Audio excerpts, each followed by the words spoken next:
Hi everyone and welcome to A2I Dyslexia live show. It's amazing to have you back. Sorry, to have you back on the show. Sorry, I just had a bit of a noise in the background there. Welcome everybody and welcome to A2I Dyslexia live show, all things dyslexia. How are you all? I hope you are all feeling very, very good this wonderful evening. Today's live show will be absolutely phenomenal. I use this word every week, don't I? And I bet people are probably saying, "Look, this is the word you use all the time," but it will be phenomenal. So first of all, I'd like to introduce myself to those that have joined us the first time.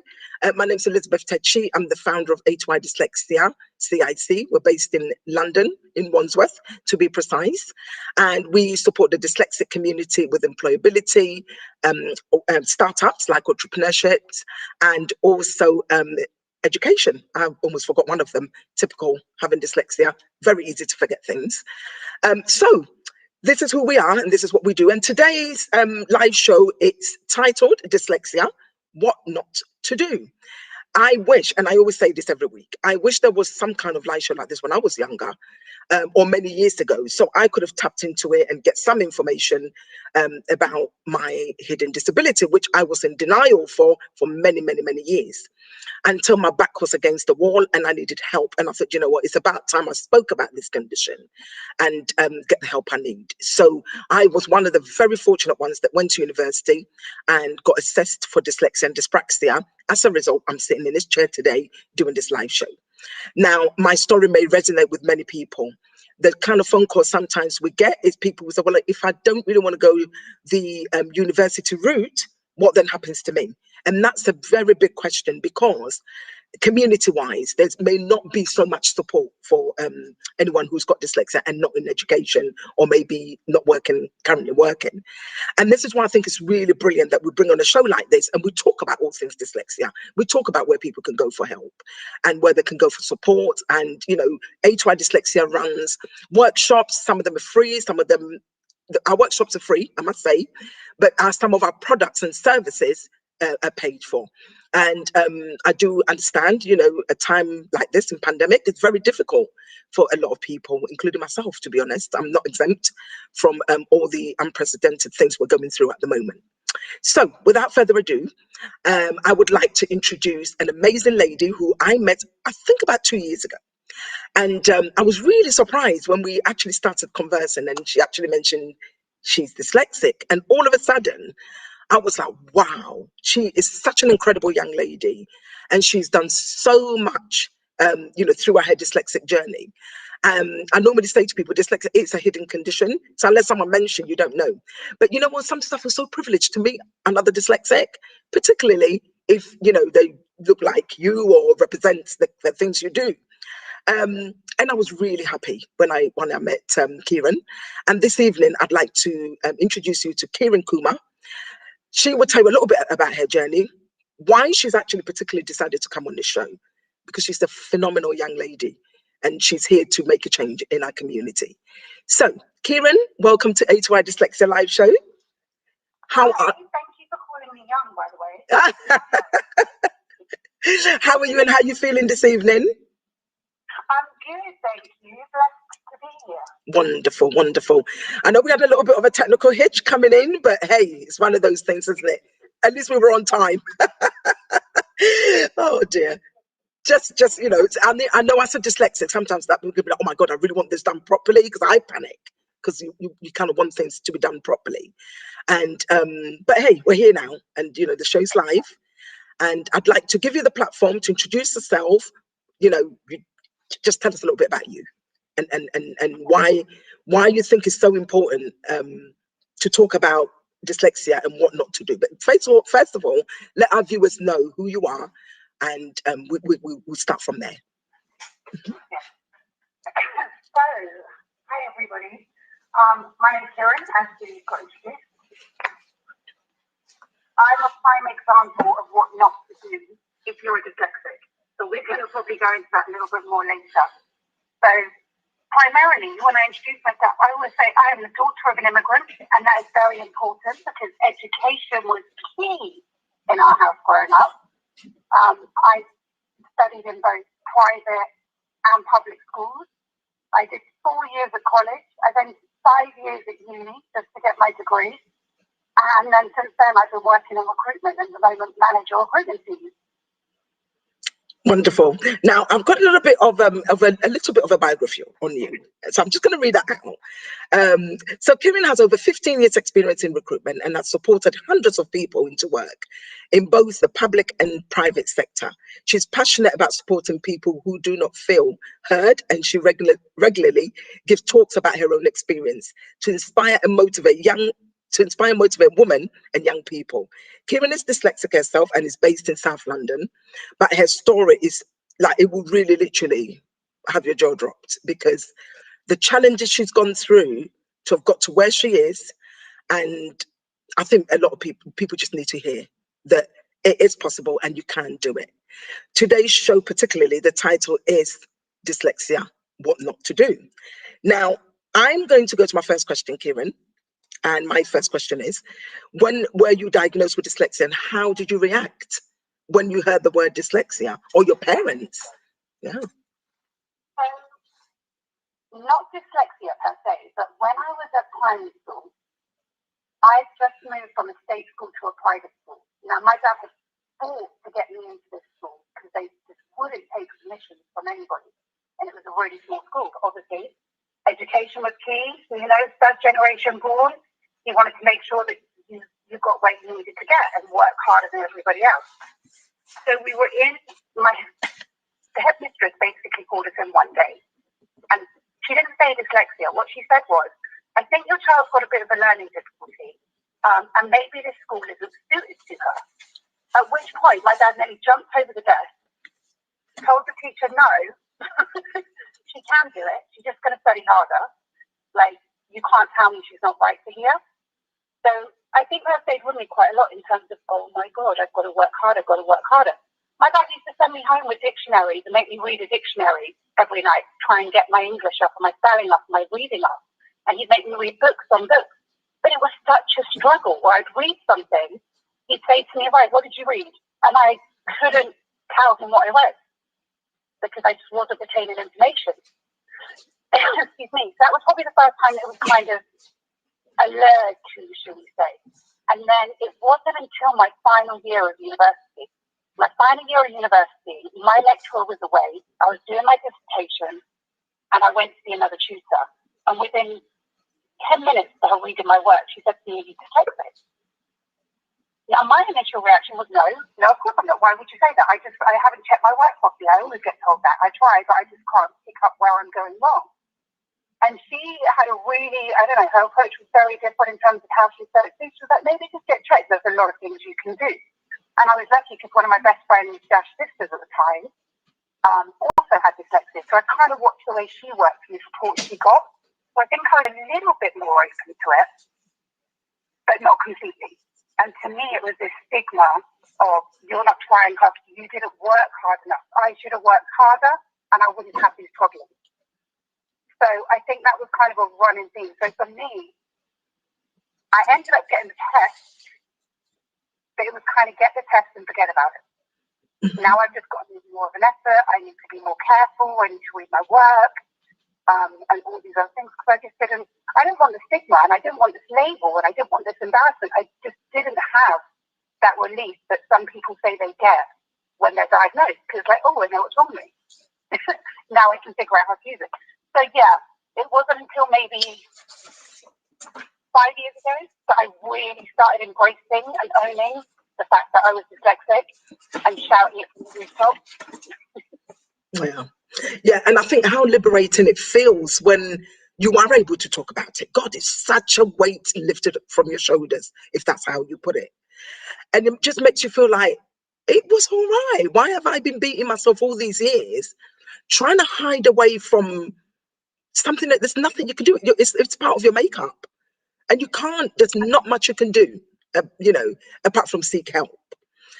And I hear this story all the time. A lot of people would ring and they would say, look, I feel ashamed. I don't want to talk to anyone about this condition. I'm a big person, grown woman or man, and I don't know my left and right.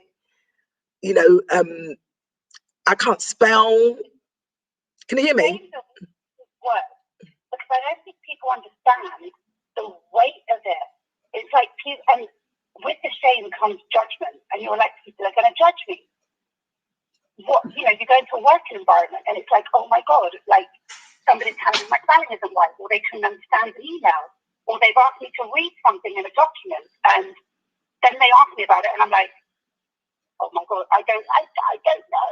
I need to go to somebody and like that idea off of you because I don't know what I read half the time.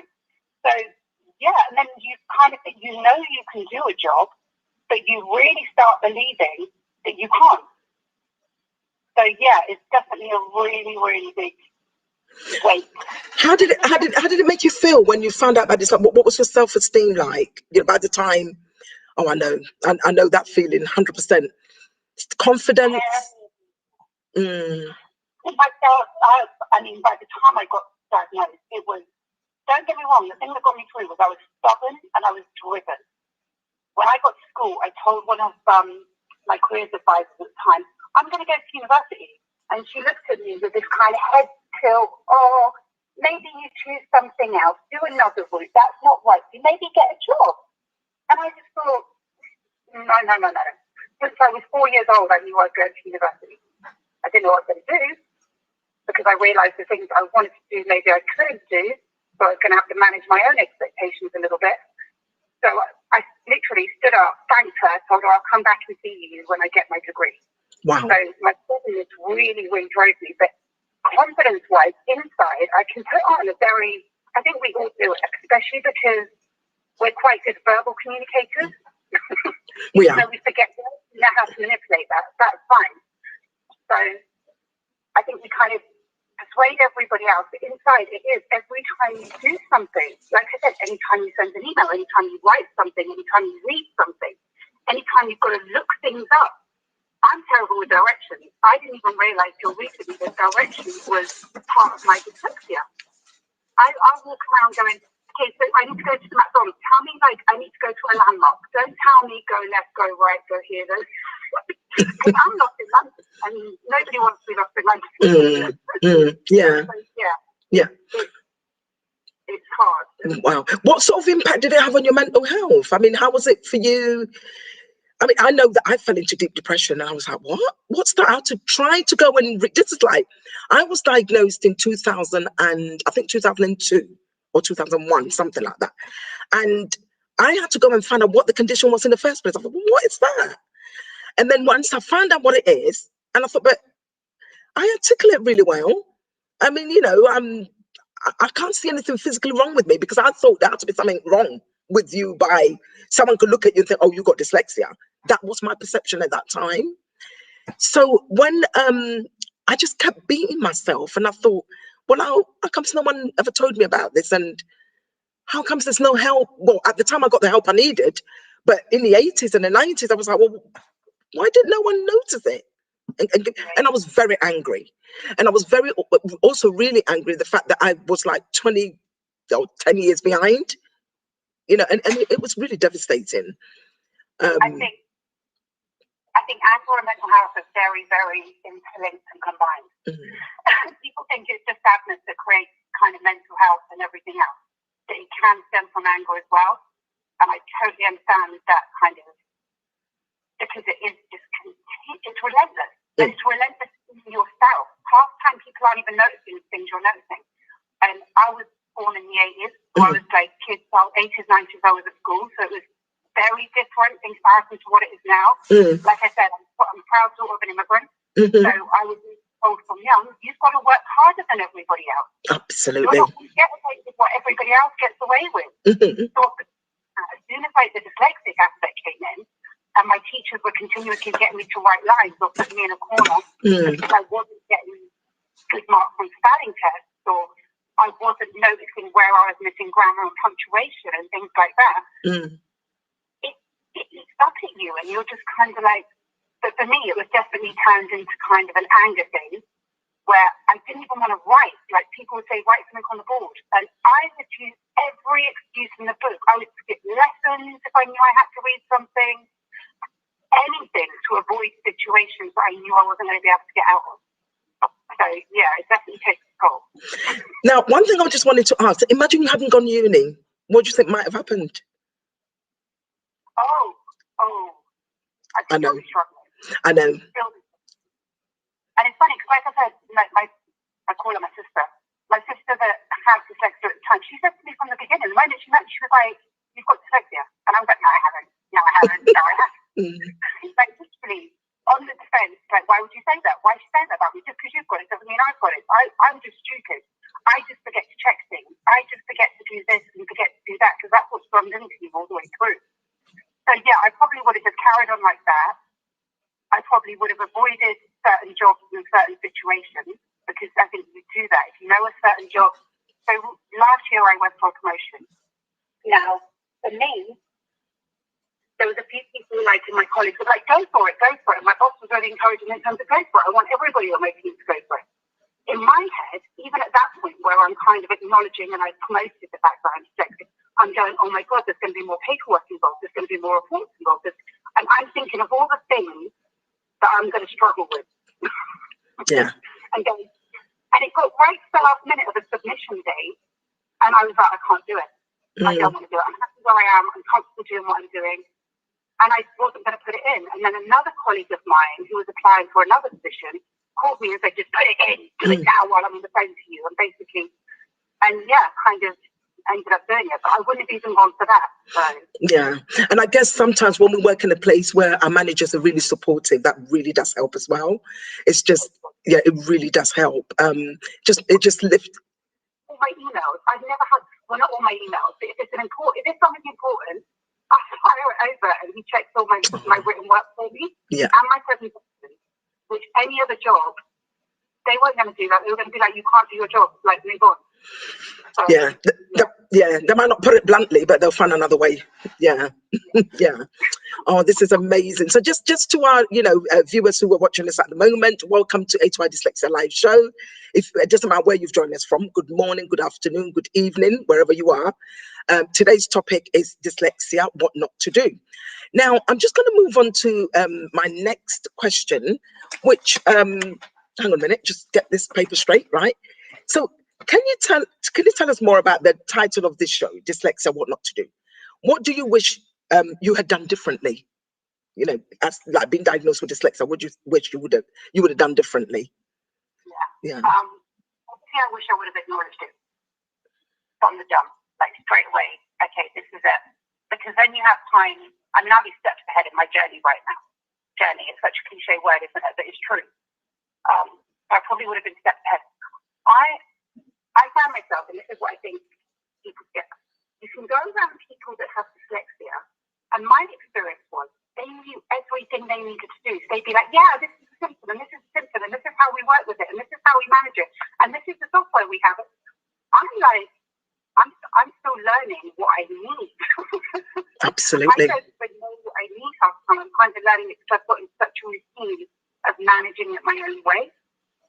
So I thought it was important to just be like, hey, some of us are here that really don't have a clue. We're not experts on this. We're all learning. We're all trying to find ways that work for us as individuals, not just as combined dyslexic people.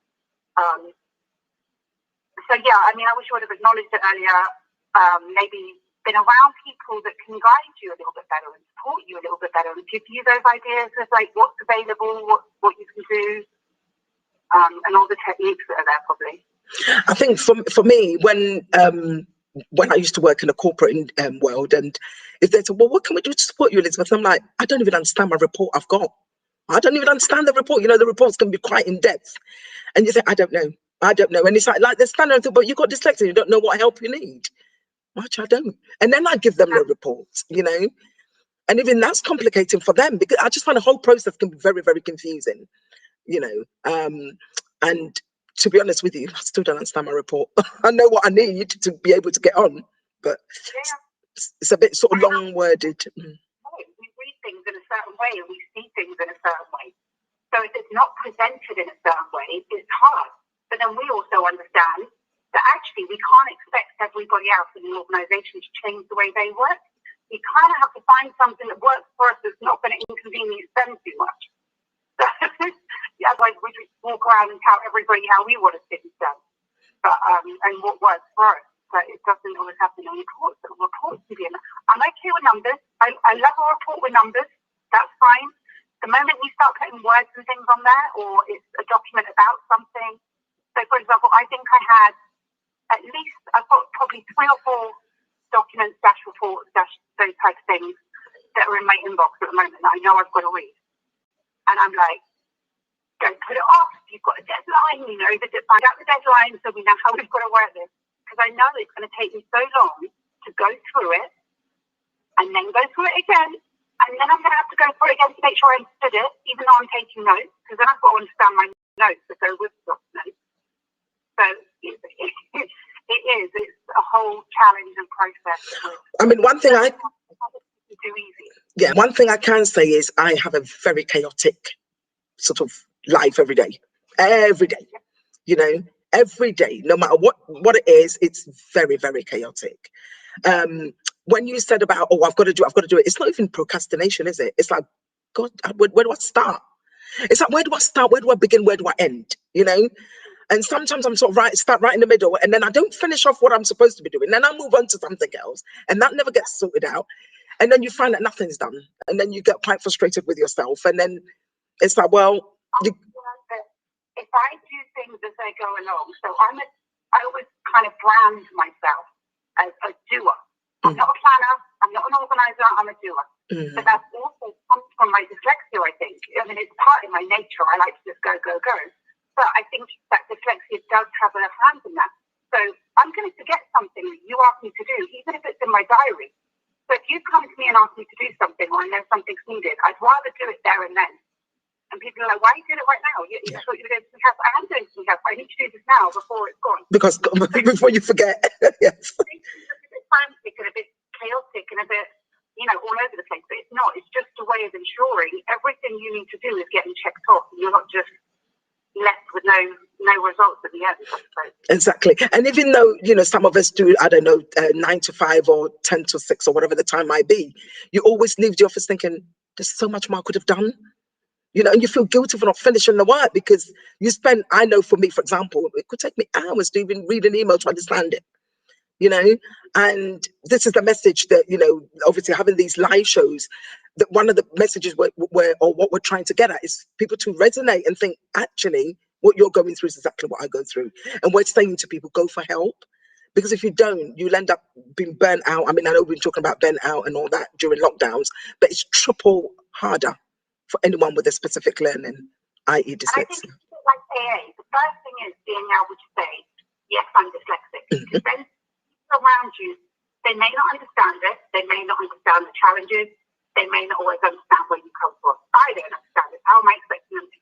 But they kind of go, okay, she's dyslexic. And it explains a little bit why I might have done something a certain way or responded a certain way. I very rarely, if someone on my team or another team asks a question or emails me, I will very rarely respond in an email. I'll pick up the phone. Call me. Call you. Why don't we call each other? Yeah. And just do it that way. Just to make sure I make my point clear. Of course. And that's a really good strategy, because I think for myself, for example, sometimes what I've read in an email is not how I've understood it. So I end up doing the opposite to it, And like you said, some of the strategies, why don't you pick up a phone and ring me? Explain it, then I can go back and understand what I need to do, Yeah. And I know that, for some people it's long-winded, but hey, that I'm dyslexic and it's the only way I learn. Yeah. You seem to be really good. And I never used to like doing that because I felt like I was inconveniencing someone. And again, they were going to be like, oh, she doesn't know what she's doing. But actually, by me taking those 5 minutes to come to you and say, what did you need? It saves everybody time. So I've gone away, I've done past 2 hours, I've sent it to you, you've got it, you've checked it. And so we've already wasted half a day on something that I could have just come and asked and confirmed and clarified. And then we're both happy. And I'm less feeling terrible if I've got it wrong the first time. Exactly. Exactly. And that can really shatter your confidence, can't it? I mean, I get that. I get that working for A2I. You think you run your own organization, but obviously if I get something wrong, I thought, God, I can really beat myself forever. And then I have to say, look, take a step back. It is a condition, it is real, and it is what it is. Just correct your mistakes and get someone to help you along that way. I've got so many software and so many gadgets, but sometimes like, I have to understand how the gadget works first before I can move on to using it. Right. Oh, that's really amazing.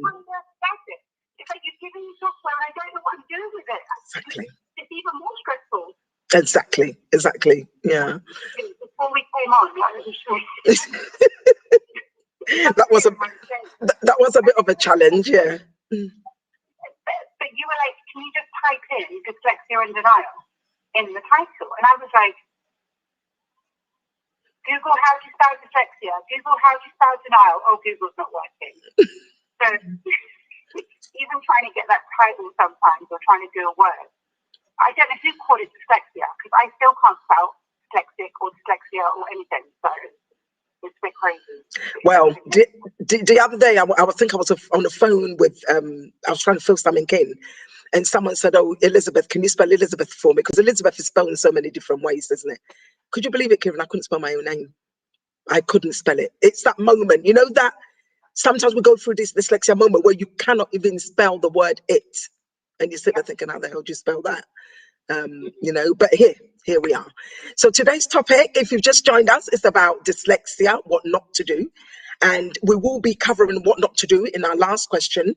At the moment, Kieran's speaking to us about obviously her struggles and some of the things that help her to overcome dyslexia. Someone once said to me, oh, I had dyslexia, or I used to have dyslexia. And I went, oh, I wonder what pill you took then to overcome because you don't, it never leaves you, does it, Kieran? We don't sort of get better. Well, I say get better. We don't, it doesn't disappear, does it? It doesn't. You find ways to manage it. Yeah. Absolutely. Yeah. Right. Okay. So now, what sort of words of encouragement would you give to any job seekers people who are looking for work right now and who have dyslexia and specific learning difficulties?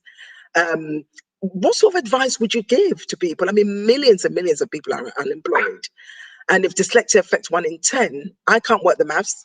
Part of my dyslexia or dyscalculia I'm terrible with numbers, so I can't work that figure out. But you can imagine the amount of people that might be unemployed right now and think, one, I've lost my job. I mean, I know that a lot of dyslexics I've met in the past have probably been in their jobs for years, and it wouldn't change because, if they ended up going somewhere else, it means they have to retrain all over again. And if anybody's watching right now and they've probably lost their job, what advice would you give them? What words of encouragement would you give them? You know what? I think especially now, in the time we're in, where you have 200 odd people applying for one position, and it's competitive enough as it is. And we know that, we're not good with application forms and things. I mean, if I had to have done the application form to get a foot in the door where I am now, I would have never applied. I wouldn't be here because I wouldn't want to do the application form. So I think when it comes to applying for jobs, the key has to be that we have to remember that actually, as dyslexic people, we've got some superpowers. Well, this is how I explain it to the kids. Right? So we have superpowers, and these superpowers come in the form of, we're very creative. We find these kind of ways and loopholes and different things of doing things to avoid things. So we have to use the same technique. So, for example, a few of the things that I use when I've looked for jobs are things like, if I send over a CV, because I'm a recruiter, I kind of know that I have to find the right person to speak to first of all. So once I've tracked them down, which I turn into a bit of a game, I'll send my CV over, and then I'm going to pick up the phone and call you, because I know my CV does not represent me on paper. Absolutely. What I need to do is make sure somebody speaks to me, because then I can sell myself to you. So if you can get hold of hiring managers, the recruitment consultants, anybody, form that bond, pick up the phone, sell yourself, use the skills that you have. So that's probably like one of my biggest tips. Another thing that I took this from somewhere else about 20 years ago. About 20 years ago, there was an article in a newspaper about somebody who had sent a tea bag with their CV. And obviously it got noticed because there's a pile of CVs on the table and the hiring manager's looking for something unique, and all of a sudden he's a tea bag, and he's like, what's this? This is back in the day when people actually used to send CVs. it's just an example of a creative way of doing things and something that's going to make you stand out, because the key is to stand out. This is what we're all striving to do when we're looking for work in my experience. Also, don't just rely, like most people go online, they look for jobs online, or they talk to an agency. Let's learn that. Use your creative skills. Like I said, it's a superpower. Make a list of all the companies you want to work for in your area, and then contact them on LinkedIn or call them, or do something that gets you noticed. So it shows, you don't even have to know they're hiring. Send them a quick message saying, hey, this is what I do, if you have anything available. So I think just maybe using what you have.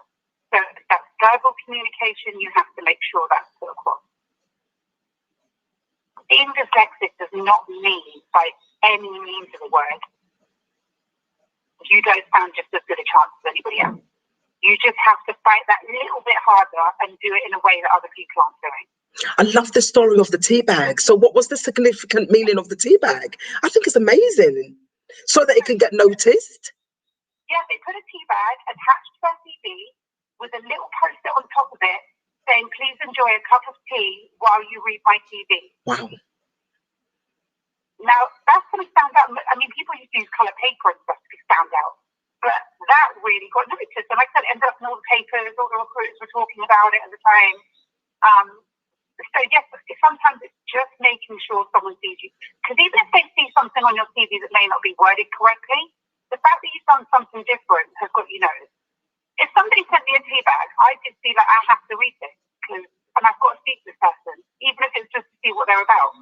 And then they've got me on the phone because I've called them. And then it's down to them to sell themselves. Wow. That is so creative, isn't it? I've never thought about that, many years ago. But I guess now we have to email CVs, and Lord, it's not the same, is it? They're creative. We find ways of work. That's one thing we're very good at. We try and find ways of working around things.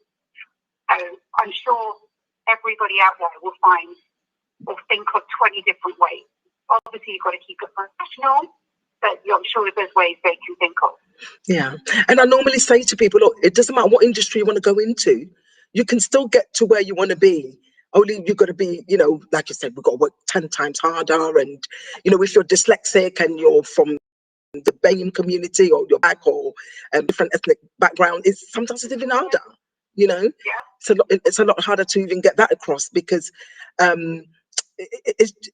don't even have the words for it right now. It can be very, very difficult, because one, you're sort of dealing with, do I really want people to know? Should they know?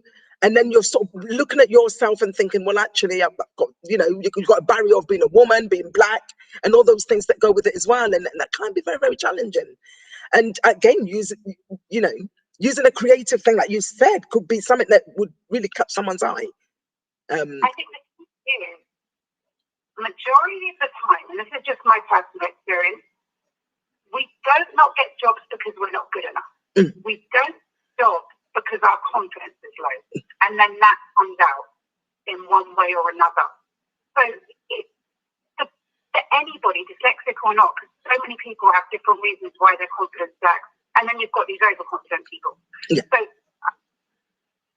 working without, again, it sounds very cliche, and I hate cliches, but working on yourself, you only have to believe in yourself for 10 minutes.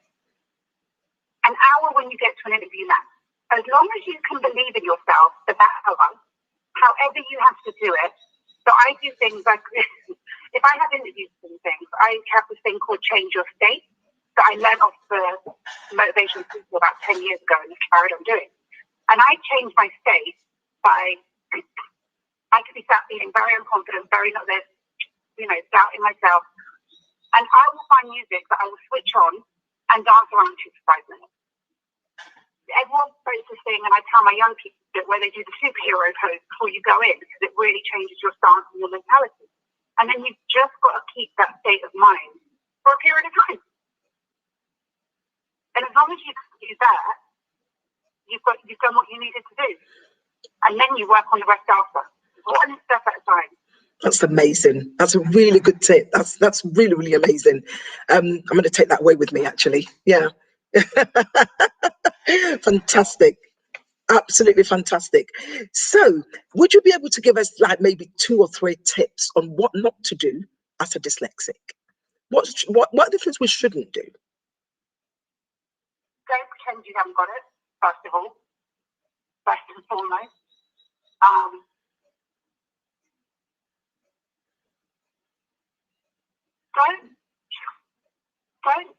I think people put themselves in a state where they try and do things the way other people do them. So it's like everybody in my workplace does things this way, so I need to do it this way. No, you don't. You can have the same result or a better result doing things the other way. I was reading a report or a research thing recently that was saying about terminology in the workplace and how you have certain terminology. Now, I know I can't spell hospitality. I can't even spell recruiter, and I do it for a living. Sounds like me. It's with a U and an I in it. I can't do it. It doesn't matter. I've had it for years, 15 years I've been doing the job. So I find better words. I can spell business, I can spell development, so I use business development. I can spell restaurant, just about, or I can get at least spell check will pick up on that one. So don't try and do things where everybody else does. Find your ways, find your own terminology. And yes, there's going to be certain terminology that is standard in your industry. So there's going to be certain things you may have to just keep track of. But everything else, do it your way. It's probably the key one on there. Wonderful. That's so amazing. That is really fantastic. And like going back to when you said when you're spelling words, again, I'm similar to you. I probably can't, to spell restaurant, I'll be here forever, because it's how I hear it is how I spell it. So again, I use alternative words. I think, well, I can't spell that. What other word could I use instead? And I totally agree with you. And it's the same in a sentence. It makes sense. It may not be the word I was looking for. Like we do these things naturally as dyslexic people. We swap out words. But for some reason, when we get into certain working environments, we feel like we have to use the same terminology as everybody else because that's what's standard across the business. But it's not always the case. So yeah, don't try and put yourself into that box that everybody else puts in. Be comfortable and confident enough to do it your way. Absolutely. And I normally say, look, it's all right to be different. I love being so different in the way I do things. At the end of the day, it's the same result, but I might have gone about it the long way around, but I do get to the same result. And that's what... It's your way. That doesn't make it wrong. Just because you do things your way, right? It could be the right way and everybody else could be doing it different. Exactly. I mean, I do sometimes get asked when I used to work in the corporate world, why are you doing it that way? And I think and I normally would say, wait for the results. You get the exact result as everybody else, only mine's a little bit different. And that's what makes us great. I mean, I normally say to people, a lot of dyslexics as entrepreneurs, as self-starters, amazing, because they will always find a way and somehow very creatively solve that problem, And the purpose of this live show today, it's working your own way and try and be as creative as you want to be, and please don't compare. I think one thing with some people I've met, they've got dyslexia and specific learning, would try to compare and say, well, look, stay. Yeah, we are so different in the way we work, and it's okay to be like that. Wonderful, thank you very much. So if anybody's joined us today, this evening show is about dyslexia, what not to do. We've got the lovely Kiren Kumar, who has been speaking to us for almost 40 minutes now. We've got 5 minutes to go. And it's just been such a phenomenal live show this evening. If I haven't responded to anybody's sort of messages as yet or said anything, because I can't see it on my screen, so sorry guys, but we will go back and have a look at some of the questions that were coming through, and of course, we'll respond accordingly, how it should be. So, Kieran, what a pleasure to have spoken. I'm getting all my words twisted up now. To have spoken to you, to have seen you, to have come on a live show. It's such a pleasure, and the work you do, so many people will benefit from the services that you provide and the support you give people, and the fact that you speak about dyslexia confidently. and not feel any way about it. So I've got a message here from Sarah Jones. It's a thank you. I'm 40 and just getting tested. Wow. She's just getting tested now. Sarah, what pleasure to have you on the show. I'm glad that you are going for the test. I always say to people, it's never too late. It is never too late. As long as you need, you know that something wasn't right or you felt different from everyone else and you're going for the test, it's never too late to go for the test. And I know that after being diagnosed, oh my goodness, I was like, I can't even explain it to you, Kieran. It was one of the best moments of my life. Although I was in denial at first. I think the first 6, 7 months or 8 months, I was like, no, these people don't know what they're talking about. And I still tried to do it my way and I failed drastically. But going for the help has been one of the... It goes from holding that shame yourself to if somebody judges you, then it becomes shame on you for judging me. And it kind of switches the dynamic a little bit. Yeah. So I've got another message come through for Alison Rendell, who said, thank you, Kieran. Your story is so inspiring. It is very inspiring, and I think a lot of dyslexics I've met in the past is like, I'm never going to give up till I succeed, and some of the words I heard at school, I'm sure you heard similar. I know that my career advisor took one look at me and thought, right, okay, I don't know where this one's going to end up.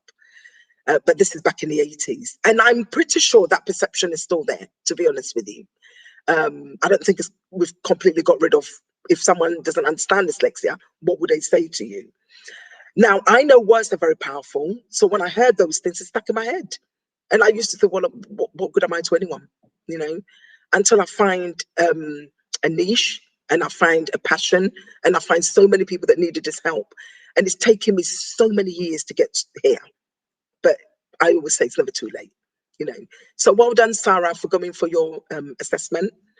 I don't know if there's anything else you'd want to say, Kieran. Mm-hmm. Well, we could chat all day, couldn't we? We could. I know, when you meet another dyslexic, you just find that you've got so much in common, isn't it? And it's so great to have this platform so people can share their story. So that was from Alison. I'm not too sure if there are any more messages. Perhaps there is, but at the moment I can only see a couple on my screen. But we will go back and read those messages and respond to them accordingly. So, Kieran, thank you so much for joining A2I Dyslexia. People that were watching us, please share, please comment, please subscribe. Tell your friends about this live show, friends, colleagues, your managers, your directors, your principals at universities and colleges. Get them all to tune in and speak to us about, what sort of support they can give people with dyslexia and specific learning difficulty. Is there one last thing you'd like to leave with any of our listeners at the moment, or viewers? One last thing. Embrace it, be confident. Absolutely. Yeah. So if I say dyslexic in denial, you were in denial at one point, weren't you? So anyone's watching who is in denial, what would you say to them?